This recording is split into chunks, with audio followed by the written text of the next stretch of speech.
You're looking at the big picture with Edwin Eisentrath on WCPT 820. All right, everybody. Hadar Harris is the managing director of PEN America's operation in Washington, D.C. Those of you who listen to this show, regularly will remember PEN America as a champion of free speech and free thought in America, and that PEN, the organization, large organization, is a champion all over the world.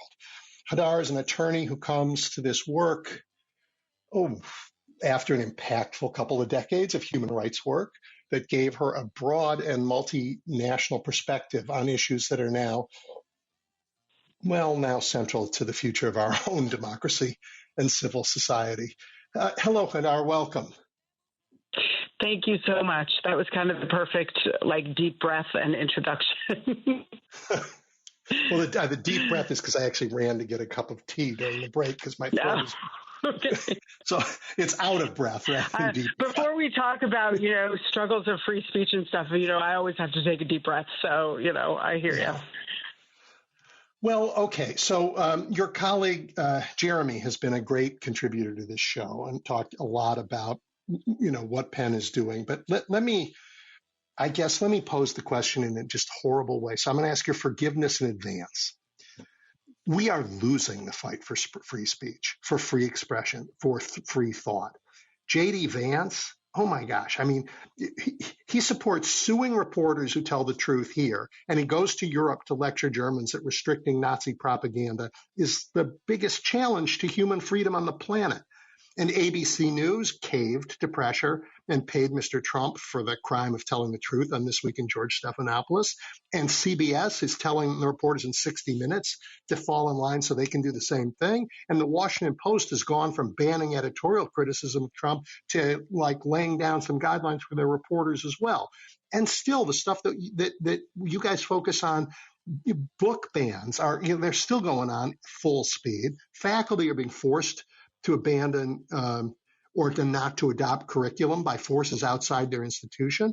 And now we see the whole NGO sector facing propaganda tests.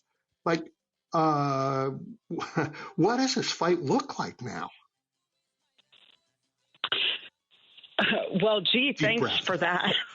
Deep breath. Am I wrong? You know what? You're right on the facts in terms of, yes, all of those things are happening. But are we losing the battle for free speech? I don't believe that for a second.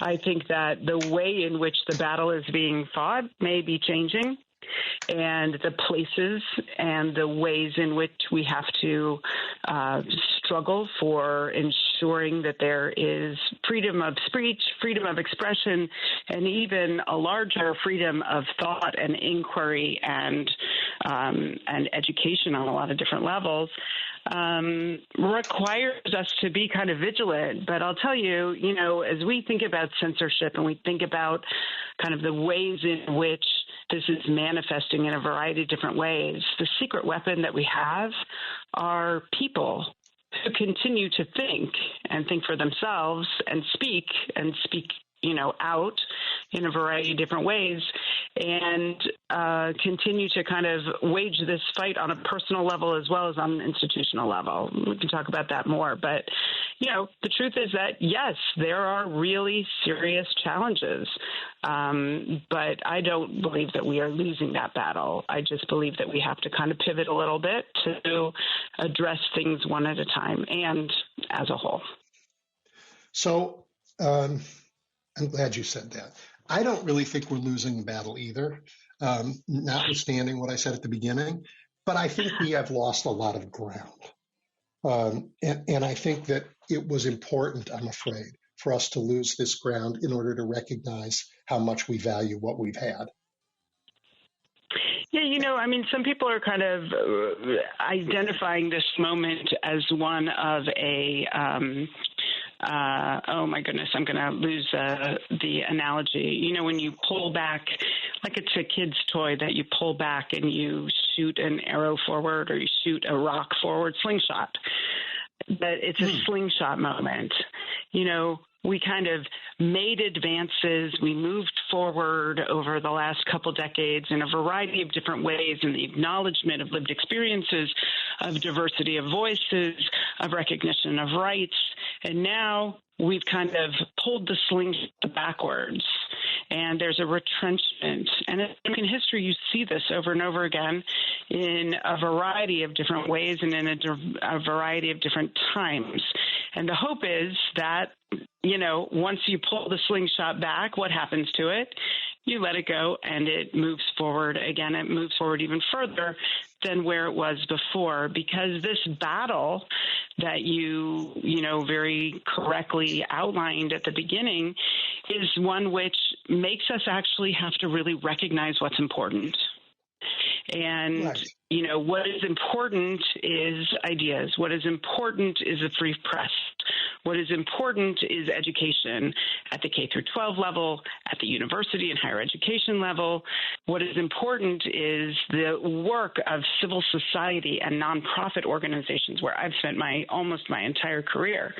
And what is important is the rule of law and due process, and having a clear understanding of actually what words mean and concepts mean and laws mean, which is being really attempted to be distorted right now, which is making this moment feel very chaotic, and which may be contributing to us feeling a little bit like we're losing the battle, when in fact just the terms have been changed.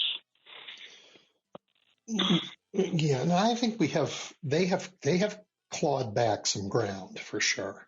I mean, book bans are real and they're hurting. They've definitely clawed back ground, but I take your point that this may be a Pyrrhic victory on their part. They may have tried to hide behind some family values issues, but everybody hates book bans. Everybody hates telling schools what they should teach. It seems Maoist and very un-American.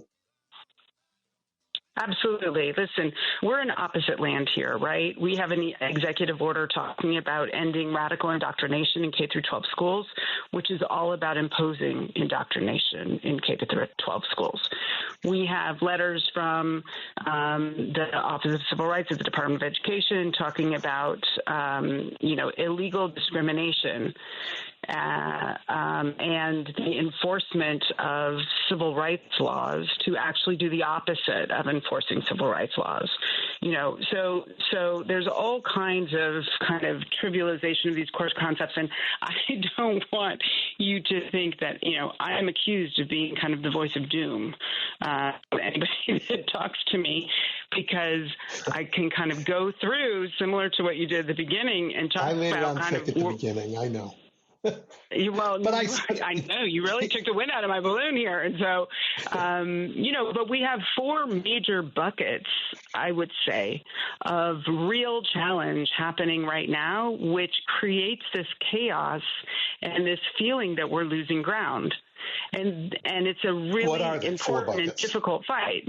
So I'll give you the four buckets. One is kind of this attack and this demand for ideological conformity in culture and in free expression.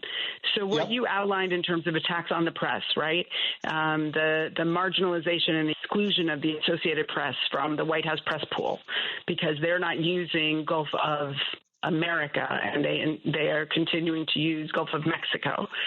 You've got the takeover of the Kennedy Center, where the president ousted a bunch of board members from the Kennedy Center Board of Directors and was installed as the new chairperson, something that's unprecedented and never been done before. And when he did that, he tweeted that he's going to usher in a golden age of culture and get rid of all this woke stuff. You've got restrictions on grant proposals for the National Endowment of the Arts and the National Endowment of Humanities, requiring a kind of litmus test that you certify that you are complying with all executive orders, including those restricting DEI programming and any kind of quote-unquote radical gender ideology. Some of that has been enjoined in courts now. And so there's this broad attack on culture of free expression and demand for ideological conformity. There's the attacks on education. So, you rightfully said, and my colleague Jeremy Young has been very articulate about the attacks on universities, on K through 12 education, in terms of, again, the ways in which these executive orders are being interpreted and applied, even though maybe they have been over complied with in terms of where their actual legal standing is at the moment. We can talk about that more. The targeting of NGOs and civil society. Last night there was an executive order that was signed about the Public Service Loan Forgiveness Program. And while on one hand, that's not exactly a free expression issue, it is very interesting to look at this EO, which doesn't scale it back, but it does instruct the Secretary of Education to look at and the Secretary of the Treasury to look at how they're going to do it.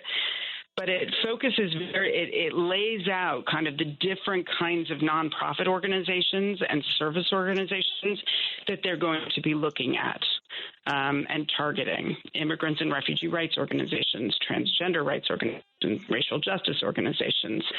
And there's kind of this weird, broad language about people who are engaged in tortious behavior, which could be civil disobedience, very broad and sweeping. And then the last bucket that I would say, sorry, I've been going on for a while, but I've been thinking about this for a while, is sort of this trivialization of core concepts that are really meant to undermine rule of law and destabilize institutions in a variety of different ways. So like I said before, there's this sort of twisting of the concept of what civil rights are and what illegal discrimination means. The whole concept of what DEI is, the concept of what gender is, and even the concept of what anti-Semitism is, and the way that it is being instrumentalized to undermine higher education as a whole.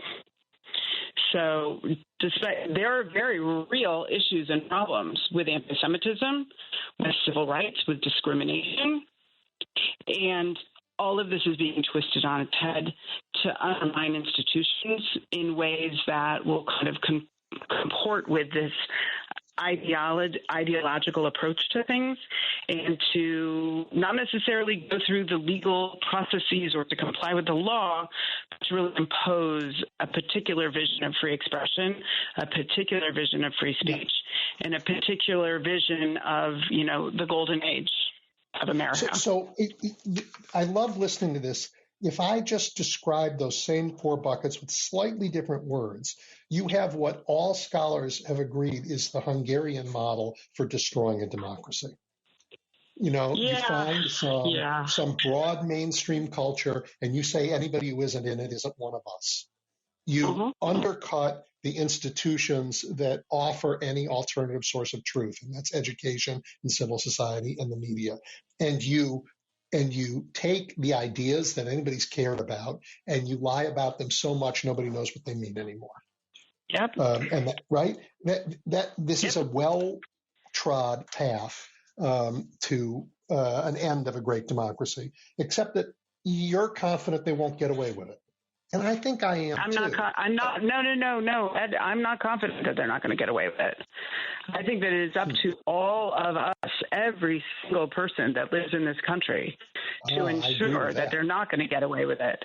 I'm sitting here in Washington, D.C., and I tried to explain to my colleagues in other parts of the country, what it's like to be here right now. It's hard it really is hard to explain kind of the onslaught and the very real fear. Now, I've been doing this work for a long time, and I've been doing it all over the world. And so this playbook is very familiar to me. Yeah.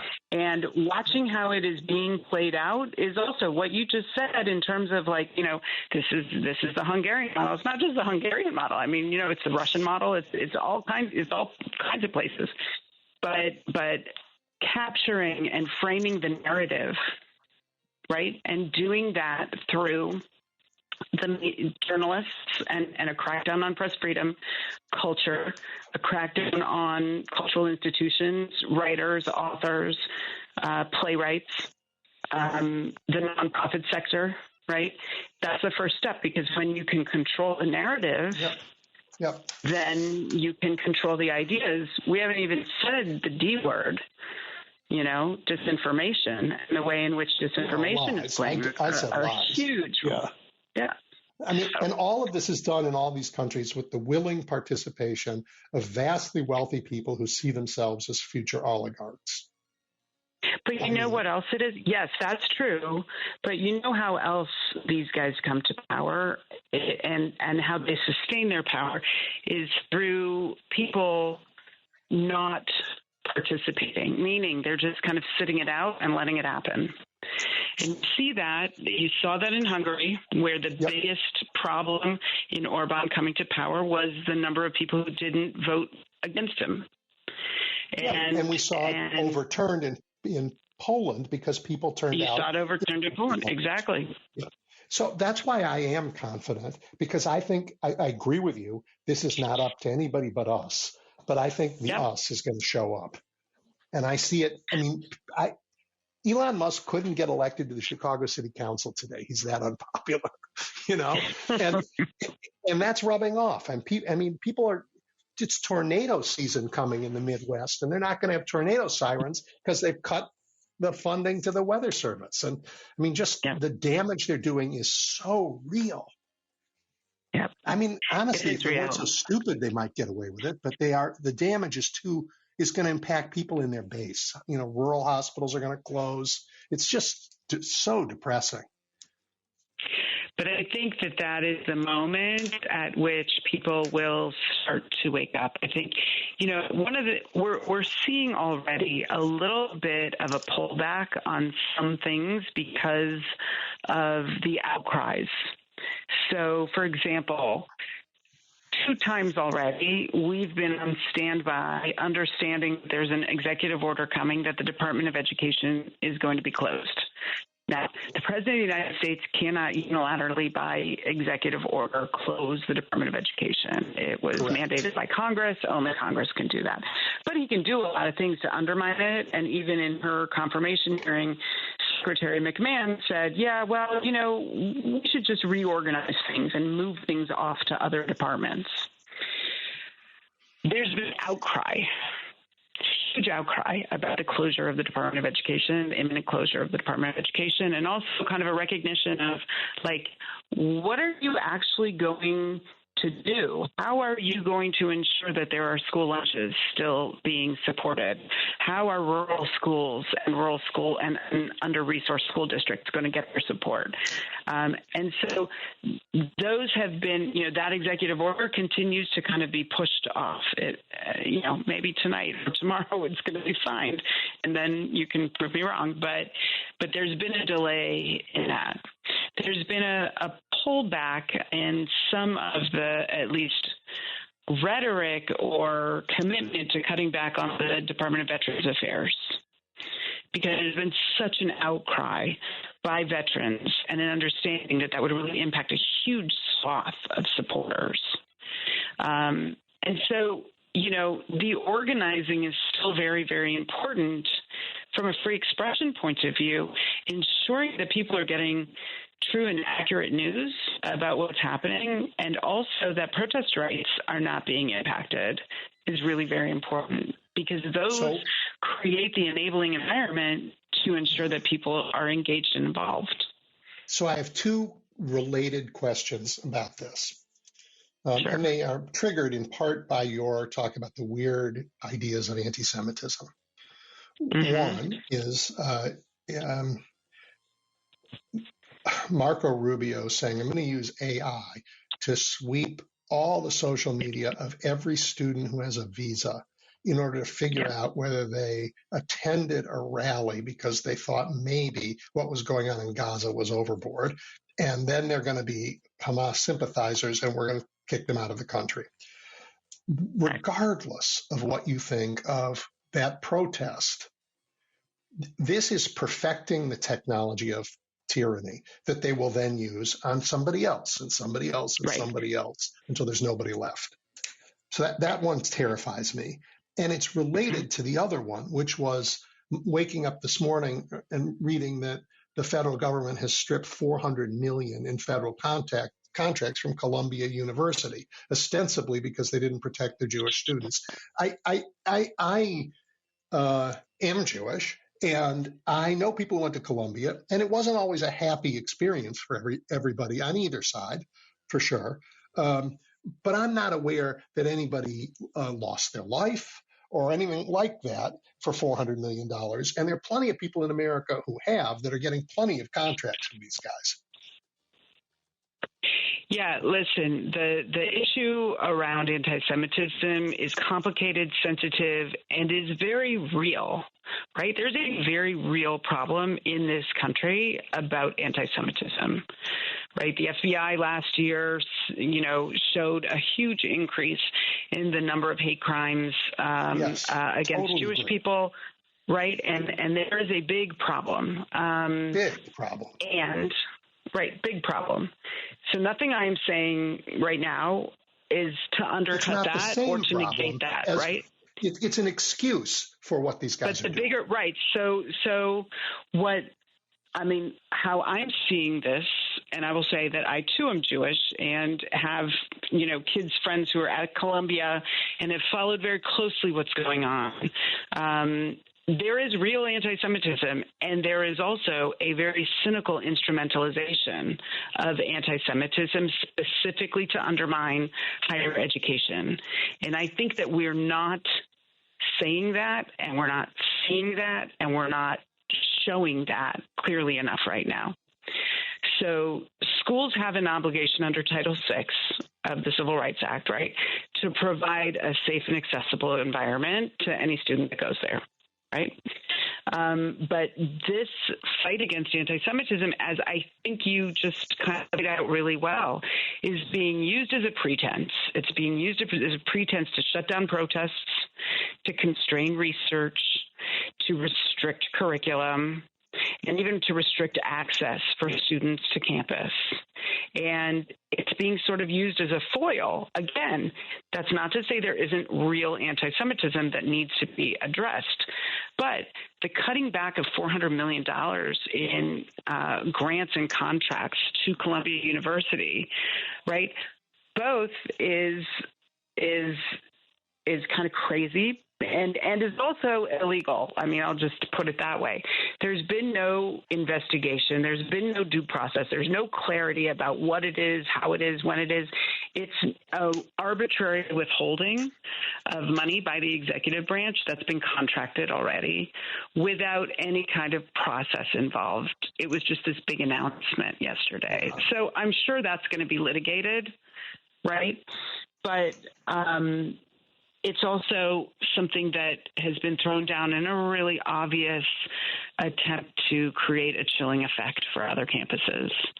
Well, and the AI stuff that you're talking about, right, is sorry, I was just going to say that the last thing is like all of this, and the reason that I say that it's sort of a pretext, again, not undermining the fact that there is very real anti-Semitism that needs to be addressed, but this is perfecting the processes through which people can be identified as terrorist supporters, domestic terrorist supportors, and Absolutely any kind right. of dissent is cracked down on. Absolutely. Which is why I pointed to the categories of nonprofit organizations that last night's EO about the student loan repayment program, the public interest repayment program, is focusing on, because I promise you, I hope I'm wrong, but this kind of, I really want to be wrong, that this laid out for us kind of all of the categories of nonprofit organizations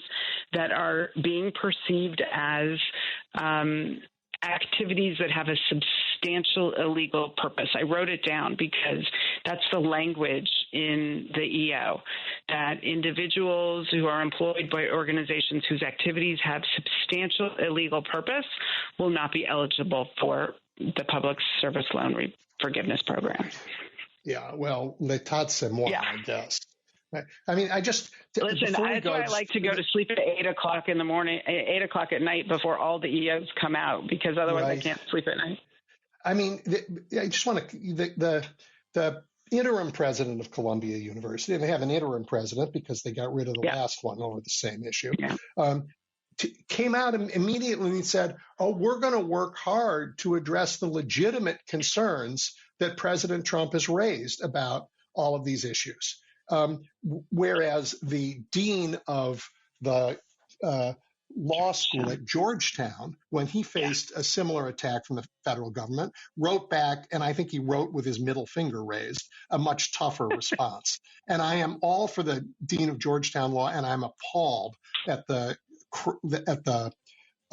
disgrace to Columbia University of this, oh, it's legitimate concerns stuff, because he's not doing the simple thing that you and I just did.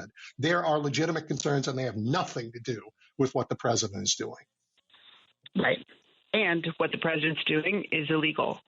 You know, the last thing that I would say is, like, they've set up a situation around the anti-Semitism stuff where nobody actually can do what it seems the government wants to be the right thing, because of contradictory guidance that they've given through these executive orders and through the Office of Civil Rights, right? They're banning all DEI work, although they haven't defined exactly what that is. But that means any work that is actually focused on a particular group of people based on their identity. And then on the other hand, saying that, but we require you to do all of these different things around anti-Semitism, but we're not actually going to tell you what they are. Right. They're illegal, but you have to do them. We're going to penalize you if you don't do them. Right. So it's creating chaos. It's creating contradictory demands, and it makes compliance almost impossible. But it's really important to do what the dean of Georgetown Law School did, which is to point out the fact that they're trying to implement an illegal framework that is impossible and is fundamentally against the First Amendment and the Constitution. Yeah, I read that document. I don't think these guys ever have. Well, Hadar, it was a pleasure to meet you and to have this conversation. I look forward to our next one where we can look at that litany of junk that I talked at the beginning and say, yeah, you know what? They've walked it all back. We might have a few conversations before we can say that they've knocked all of it back. But, it was a pleasure. Thanks so much for inviting me. And Penn is a great organization, and they're lucky. It's a great place to work, and they're lucky to have you. Thanks so much. Thanks for inviting me.